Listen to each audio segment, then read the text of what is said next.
I wouldn't agree that the Alabama execution was botched. I think that would be contrary to the reporting from those who were professionals who were charged with carrying out those executions.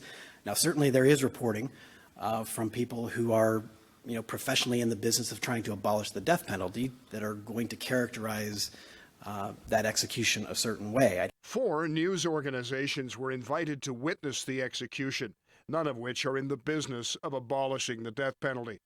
The common theme among the reporting: violent writhing and shaking, even seizure-like movements. Alabama's correction commissioner quoted as saying that Smith appeared to hold his breath and then, quote, nothing was out of the ordinary from what we were expecting. Stewart says Ohio has to do something because letting the death row population grow is against the law. These sentences are imposed by unanimous juries in our justice system, and so long as capital punishment remains the law, that law must be enforced, and those sentences must be carried out. Governor DeWine put a stop to lethal injections 5 years ago because of protest from pharmaceutical companies. He said continuing executions could mean those companies would refuse to send their other medications to our hospitals. Some of Stewart's Republicans told him they're not quite on board yet.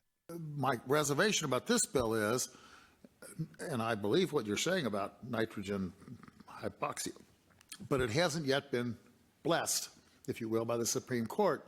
What Representative Seitz is talking about is the Supreme Court has given the okay to 4 types of execution: hanging, firing squad, electric chair, and lethal injection.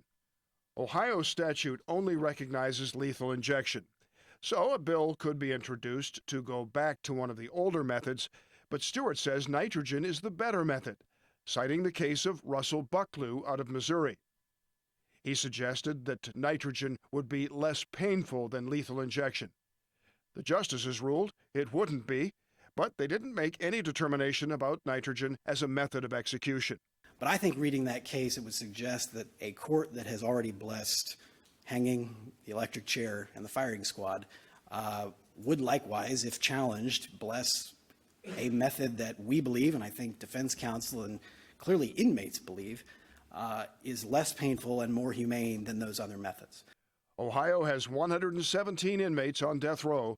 Stewart points out most were convicted with confessions and/or DNA evidence.